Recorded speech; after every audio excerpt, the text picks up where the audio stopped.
Hello, welcome to Hope Matters, a production of Mount Olive Lutheran Church in Santa Monica, California. I'm Pastor Shafer, the senior pastor here at Mount Olive, and Mount Olive produces these weekly programs, interviews, talking with interesting people around the nation, around the world about the theme of hope, because we believe that hope matters. My guest today is a longtime friend, David. I don't know if we should say how many years. A longtime friend, David Smith, who I got to know when I was involved in Lutheran communication full time, and he was involved in communication for his church, the Seventh-day Adventist Church, both at our national offices, David here in California and me in Chicago. And then we were both very active in an organization called the Religion Communicators Council, RCC, the Professional Guild of Communicators of Religion, and had a lot of fun in those days and got to see each other a lot, which was always fun. And after David left the Media Center, he has been a teacher since then, and now is a college professor, right? At a community college here in California, right, David? Mathematics, yeah. All right, mathematics, which was your undergraduate degree, if I remember correctly, too. It was. I was kind of bootlegged a communicator, but math was always my field in the background, and finally God brought me back to it. Now, but you have other interests too. You're a published author and you're a television writer. I mean, I know that you come to television through an interesting background through your dad too, which we could talk about if we had another 25 minutes. But yeah. You have written some television script ideas, and I know over the years you promoted a few of those. But tell us about some of the books you've written. Well, when I was writing for TV and radio, I was typically a script writer, Pastor Eric, for a national speaker. So my main gig for about 10 years, I was writing all of the daily radio broadcasts for a national program called Voice of Prophecy, syndicated, 200-300 stations. And so it was my job to crank out 10-minute sermonettes every day, Monday, Tuesday, Wednesday, Thursday, Friday. So that was a lot of fun because we would tackle one biblical idea per week and then flesh it out as the week went on. And I was working for a guy who just was a good presenter. And what I liked was pretty much anything I would write that the Lord gave to me, he would sit down and read it straight across. And we didn't have to fight about it a lot. So in essence, I kind of had a little national radio voice to share what I thought was God's hope and love. And then he was the presenter, and it was a nice partnership from the point of view of what we got to share. Wonderful. And then you've written the stuff you've written has also been about your childhood and your childhood missionaries. Do I remember that correctly? My mom and dad, and the funny thing you say, my dad was a child actor in the Our Gang comedy troupe with Spanky and Darla and Buckwheat and Alfalfa, and literally they were all best friends. And then when my dad became a Christian, he became a preacher instead, talking about a 180. And he and my mom took us all out to the boonies of Thailand, clear back in 1957. And I was a 2-year-old. So my whole childhood was in Thailand. And so the last few years on my off time, Pastor Eric, I like to write Christian love stories. They're fiction, but they're all set in Bangkok, which is right in my childhood home. And so different characters come in and out of the franchise, but I have been working on those over the last several years, just God-centered, wholesome romance. But there's a lot of gritty street drama in a place like Bangkok, but love stories, Christian love stories set in downtown Bangkok. That's been my gig for the last few years. Wonderful. Yeah, it's a lot of fun. I bet. Now, in preparation for this interview, you shared with me a wonderful story that goes back some years where you were an anonymous bone marrow transfer, and then ended up being stem cell volunteer for transfer for a little boy in Korea who you didn't even know, right? You didn't have no idea who this person was, right? But typically you don't. There's a cloak of anonymity, but I just got this call, and because I was a regular a blood donor, and they said, David, it looks like you may be a perfect genetic match for this kid who's dying of leukemia. And first of all, I said, you're kidding, first of all, because that's 8,000 miles away. But they checked it out and they said, you match this kid absolutely DNA 6 for 6. There's these 6 HLA factors. And for some reason, I'm an old white guy. but I was a perfect match for this little 5-year-old Korean boy who was just really at death's door. And I said, I can't believe that that's true. And, Wow. and initially, Pastor Eric, I got to tell you, I did not want to do it. Because you do the research and it's painful. The after effects are brutal. All the medical magazines say you're going to have a black and blue butt for a week. It's going to be awful. And I was really in a mind frame of saying, why me? Why did I get into this? And I got to tell you, the Lord just came in and beat on my heart and turned me around. And I'll tell you how it happened. I was so set against doing it and thinking of my poor black and blue behind and a week of pain. And then somehow the Lord helped me to begin to picture this family. And here they are to their last option. They got nothing else. Nothing has worked. Everything they tried hasn't worked. And suddenly there's this American math teacher who's a perfect match. And I began to say, holy cow. I said, the Lord put me here to give this family hope. The Lord planned for me to match him. How can you say no to that? You may have a shot at participating in a miracle. And just when that happened, my heart melted, it turned me around, and I began to say, I'm telling you, I can't wait to do this.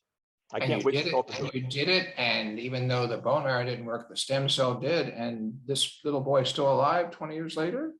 Well, like I say, the cloak of anonymity does settle down. I'll tell you real quick. I did hear from the family 1 year later. Okay, we had a wonderful rendezvous in Southern California about a year after it happened. And I scored me a thank you hug from that mother, which is just an amazing reward.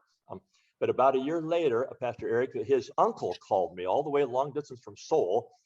And so right away, I said, well, cut to the chase. How's your nephew? How's little Sammy? And he began to laugh, which I thought was a good sign. And he said, he's too good. I said, what are you talking about? And he said, that kid loves to eat. He's 20 pounds overweight. and I said, you know what? That's the most wonderful fat story I have ever heard. That's right. in my life. So now, as far as I know, Pastor Eric, the Lord is with him, and I'm going to assume that 20 years later, he's happy and healthy and on a good path. So now, thinking of it now, and especially related to our theme of these conversations with hope, yeah. I understand that you saw God's hand in getting you to do this. And but what are some of the other meanings you draw from this experience in 2021? Well, the thing that was so moving to me at the time, because we finally all made a decision. We were committing. They were committing. I was committing.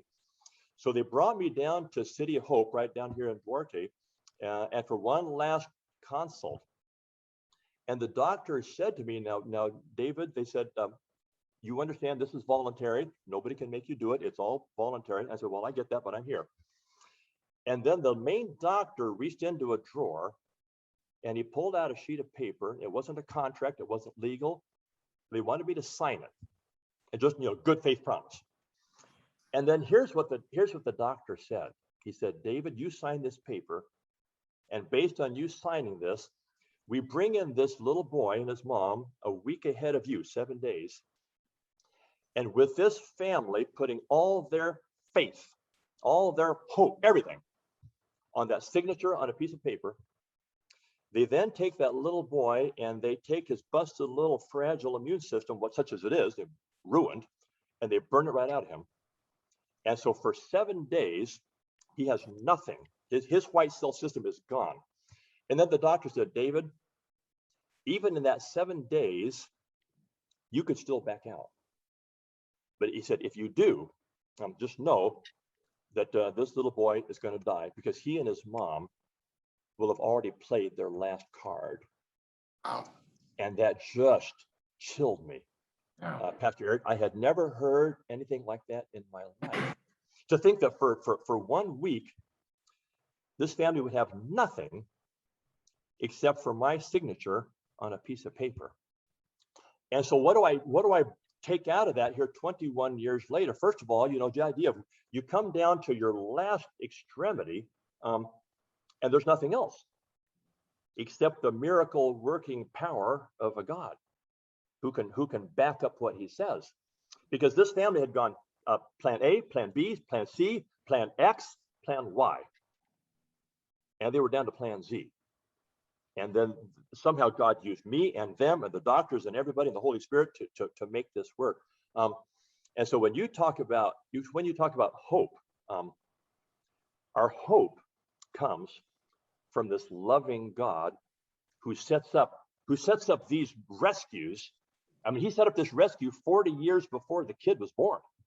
And I sometimes say, I was born in 1955. God set this up in 1954 when I was conceived. And God made sure that those HLA markers were in me in utero, because God had this plan unfolding from the get-go. And so I've often said afterwards, to participate in this miracle, have my part in this miracle, is the coolest thing I think it I is. ever got to do. David. And you No mentioned question. these books I write from Thailand. I folded the whole story into one of them and made one of the characters this bone marrow donor. And so it's just been it's a tremendous feeling to say, God used me, God called me, and I got to be part of it. Can I tell you one more thing real quick? When we did the stem cell transfer, see, the miracle, Pastor Eric, is stem cells, when you transfer them with God's blessing, they can become anything that the body needs. So we were praying for healthy white cell regrowth. But we also knew that there's about a 3-week window where this has to happen. And it's either that or it's over. So they began to give this poor little kid a daily blood test, 14 days, nothing. 70 days, nothing. 20 days, nothing. One on a scale of 1 to whatever. And suddenly on the 21st day, it was a 5.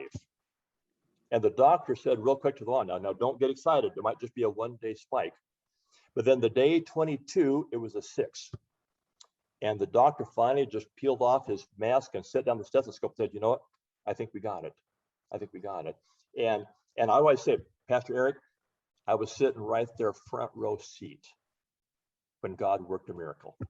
I was right there and got to participate in God bringing hope back to this family, this busted family. And I was front row witness to a miracle.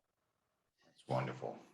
Thank you, David, and thank you for being with us today to talk about how God uses us and how God used you to bring a miracle, to bring hope to this little boy and his family. I really appreciate that. It's great to be with you, Pastor Eric. Thank you. This has been Hope Matters, a weekly production of Mount Olive Lutheran Church here in Santa Monica, California.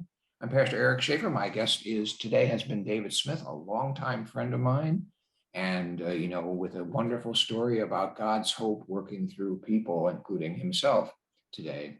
And join us again next week for another episode of Hope Matters. Each Wednesday, we bring a new guest to you to talk about the theme of hope, because we believe that hope matters, and we believe in a God of hope.